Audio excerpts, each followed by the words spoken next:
You cannot get rich in real estate anymore, and rental arbitrage is a scam. These are both emails that I'm getting, but the question is, who's right? It is early October 2023, and the market is about to hit the tank. A lot of people believe that the housing market is going to crash all sorts of places, and the stock market probably should too. There's a lot of talk that we're in a bubble. That, of course, is arguable because there's people on my TikTok saying that there's not going to be a crash happening. But the fact that it could happen is part of the conversation here, because business is a lot about planning for multiple if-then statements. See, I was super wrong a couple years ago. I said, don't buy a property. You don't need to. It's cheaper to get into rental arbitrage, and you'll make more ROI doing that because you don't have to put 20% down on these houses, whatever. It was wrong for a very unforeseeable reason, and I was still very much wrong. And I wish that I did it differently, knowing what I know now. See, what happened when COVID hit is we started printing a lot of money. And when we print money, assets go up in value. Because if you double the amount of cash in the economy without creating any new value, those homes should double in price, logically. So what happened when COVID hit is home prices started to skyrocket, including the fact that people were leaving California and New York to try to get to more rural places where they could have some space. Homes in Texas like Austin shot through the roof. Homes in Las Vegas, homes in Phoenix. I'm sure there's tons of places where home prices went crazy. If I knew that COVID was going to happen, I would have probably got in on the move too, but I was totally wrong. I made another huge mistake back then in the stock market. I was invested in these penny stocks. I'm like, I'm not going to buy a Ferrari yet. I don't need to. That's going to go down in value. I'm going to buy these highly speculative stocks instead. So I lost over $1 million in penny stocks, and Ferraris went up in value by like 30–40%. I would have made like $200,000 on a Ferrari. Instead, I lost millions of dollars in penny stocks. I don't always swing with a great batting average, so take that all with a grain of salt. But now that housing prices have moved so much, barring any other black swan event, it's quite possible that they could come back down unless the overprinting of our dollar has set all these assets on a completely new shelf and it never comes back down. But then again, there are people who understand the economy way better than I, so maybe I should tag in an expert on my new Spotify channel. Yes, I'm on Spotify, so we'll start doing some podcasts and I'll bring some smart people there. We'll have that conversation on Spotify. So the statements: you can't make money in real estate anymore, and rental arbitrage is a scam. Let's look at it. There are people who are saying that you can't make money on real estate anymore because the market's going to pull back, that we are at the top, and we're also competing against companies like BlackRock and State Street, and they just have way too much advantage in picking up all this real estate. We can't compete with them. They just get their money at too cheap of a cost, and they're buying all the property anyway. We're too late. There's people who are saying stuff like that. Now, if that is true, then that validates rental arbitrage under these merits. Rental arbitrage does not get any access to equity, appreciation, debt pay down, none of that, right? They're outside the game of real estate. They're just doing Airbnb, just doing hospitality. So if home prices go up, rental arbitrage doesn't get any of that. Now, the prices to get into rental arbitrage are cheaper because you're not paying the down payment on the home, all that kind of good stuff. You're just buying the furniture and you're just paying your rent. And depending on your negotiation with your landlord, you might pay 2 months of rent and a security deposit plus furniture. You might pay no rent, no security deposit, just furniture. If you use my scripts, you can get free rent from landlords for a couple months and just pay for the furniture. This works. We do this stuff. But your expenses are in a smaller range. If you had to pay 20% down on a house plus furniture, your cost per property goes way up. Now, there's something called a return on investment, how much cash you put in and what return you get out. If you put 20% down on a house, you're locking up that cash. Sure, that is still your cash, it is still equity, but as far as businesses are concerned, you still had to deploy that cash. So a house, if you put 20% down at these home prices, you're looking at $150,000 down payment sometimes, and you're buying $30,000 to $40,000 worth of furniture, maybe max price. So you could be in for almost $200,000 on a new Airbnb with 20% down. Definitely in for $100,000 on an Airbnb with 20% down. Absolutely at these home prices. So with that investment, if your home gets you $5,000 per month of net cash profit, that's $60,000 a year. On a $100,000 investment, that's a 60% ROI. On a $200,000 investment, that's a 30%-ish ROI, and that's your ROI. Now, the alternative example in this case is rental arbitrage, where you don't put money down to buy the house. Let's say your rent is $2,000 a month for like a bigger studio downtown, like ones that we have here in Dallas. And you pay the first month of rent, you pay a half-month security deposit, and you buy your furniture. You could be in for like $9,000 that way. If you get no free rent from the landlord and you just start paying your expenses, let's say your first month is just break even because you didn't have enough ramp-up time to generate enough cash. And then from there, after that, you're making $800 a month on that property net profit. You have 11 months times 8, which is $8,800. You've now made $8,800 on your $9,000 investment. That is over 90% ROI. Way cool. When we look at this multi-year, arbitrage in this example makes over 100% ROI. The house still makes it $60,000 per year, which is 30 to 60% ROI. The house is making more money, but the amount of money you had to put into play is also much higher. Yes, with the house, all of that is still your money. That was a down payment. That is equity that you still have. It's just locked up. You can access it later if you ever get out of the business.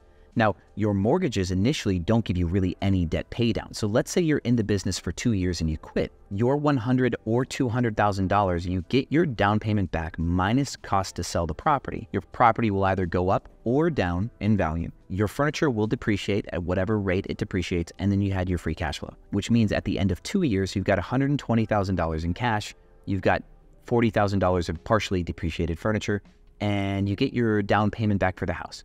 At this point, I do not think anybody could argue that 2 years from now, their house is going to go up in value. I don't want to say that it's going to go down in value. So let's say you break even on that home over the course of 2 years, plus your very small principal payment because most of your payment was interest. If you put $150,000 into that house after your 3% commission, let's say you get $150,000 right back out. You started with $200,000, you leave 2 years later with $320,000 and a storage unit full of furniture. On the arbitrage side, you only get the $1,000 security deposit back. You get nothing else. Everything else was rent. So you have $1,000 plus your $8,800 of net cash flow from the first year and your $9,600 of net cash flow from the second year. You started with $9,000, you leave with $19,400 and a much smaller kitty of furniture moving on from there 2 years later. So in the short term, folding up the business, rental arbitrage still wins because there's no debt pay down that really had any substantial effect on the home over 2 years.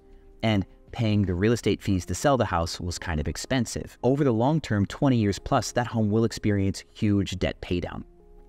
You have to recognize that there's going to be debt pay down on the house. We have to go for debt pay down. It does matter. And the way market cycles work, over 20 years, that house has got to be worth more money than it is going to be today. I just cannot foresee that we're going to be in any market that even if you bought at the top of one bubble, that 20 years later, you're not going to have an opportunity to sell at the top of a different bubble. There's got to be appreciation folded in there somewhere. I do think right now is a risky time to buy property, but even 6 months or 2 years from now, who knows what could happen? Even I, learning my lesson from COVID, am likely to jump into buying assets. Real ones, not penny stocks. Let's look at a black swan scenario when talking about whether you can make money in real estate, arbitrage, whatever. The reason why people say you can't make money in real estate right now is because of this impending black swan event where home prices pull back 40, 50%. And stocks might drop 70% or whatever. There's a lot of people saying some really gloomy stuff. Let's say you put $150,000 down payment into a $750,000 house and you start your short-term rental business with that property. Same example, $40,000 of furniture, whatever. You're in for almost $200,000. Maybe if you do some lawn stuff like my friends do,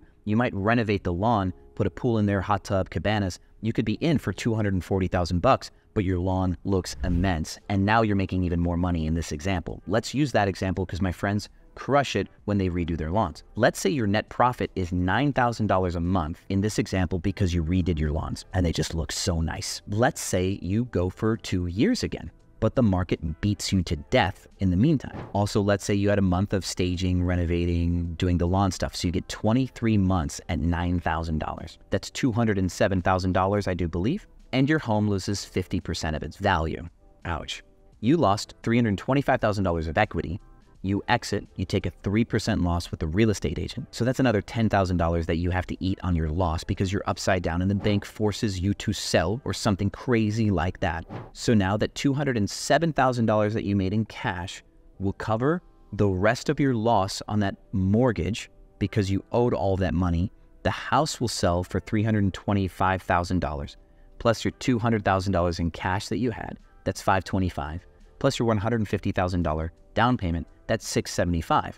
You're still going to be a little bit short. You're going to owe the bank maybe up to $100,000 on that property if it went that bad. You will lose $100,000 over 2 years running a business that made $9,000 a month because the housing market cracked that bad and you were forced to sell. Now, if it goes that bad, do you think they're going to force everybody to sell?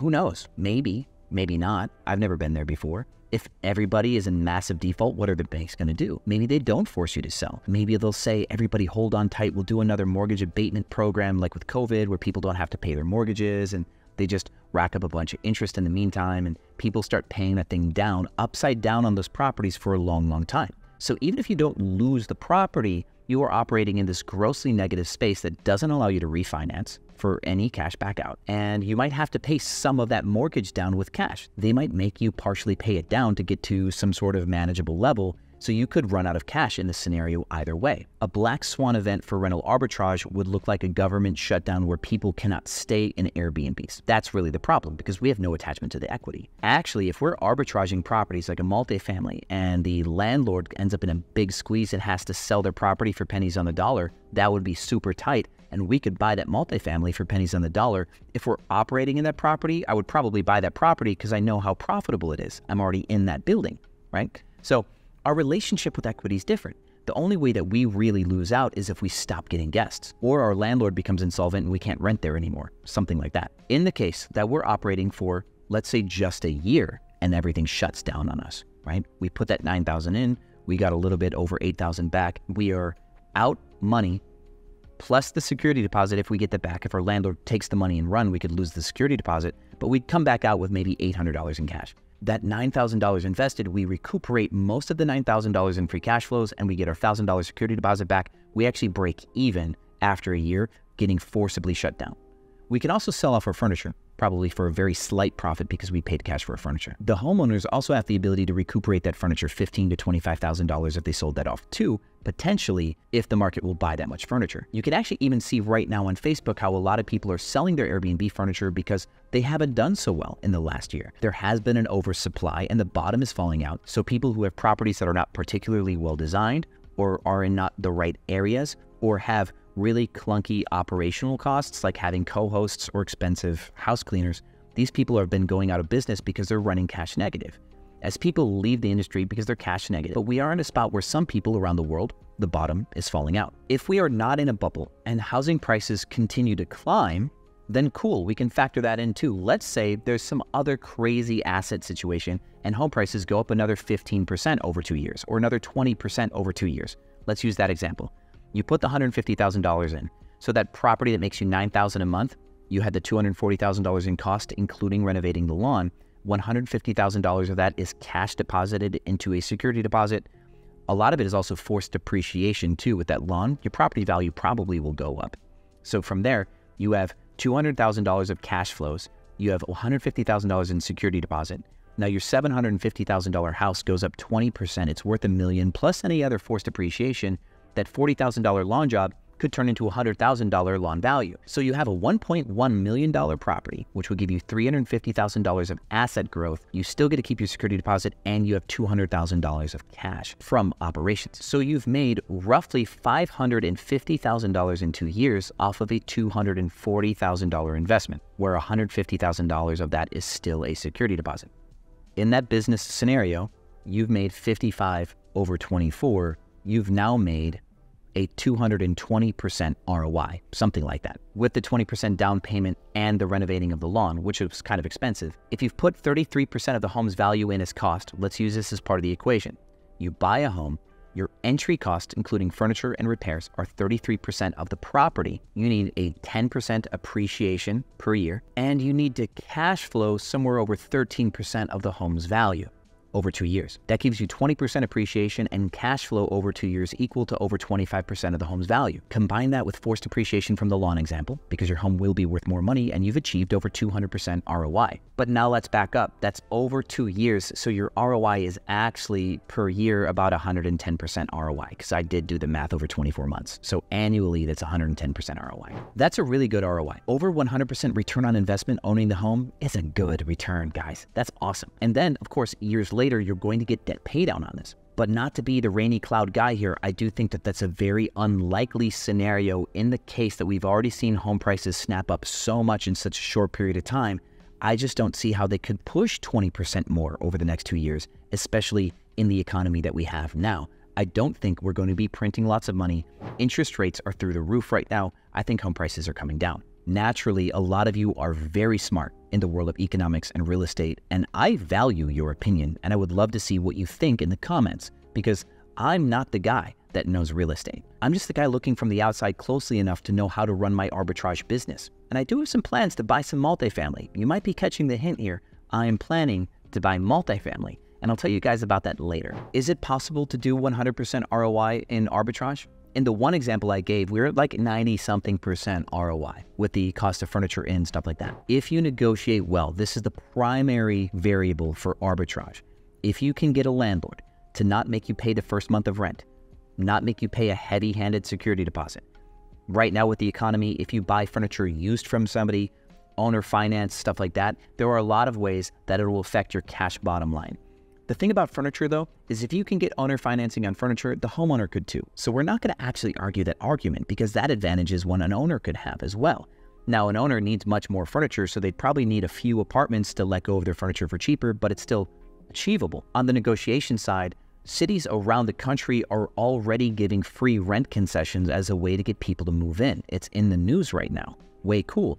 And my scripts that I teach my students in Cracking Sucrose lean on the same level of nervousness with landlords to get them to give us more free rent. We commonly get 8 to 12 weeks of rent for free, sometimes only 6, and in a very rare case, only 4. But even if you only get 1 month of rent for free, on the front end, your costs to operate are much, much lower. Instead of being $9,000 to start your business, you'd be only looking at $7 in this example.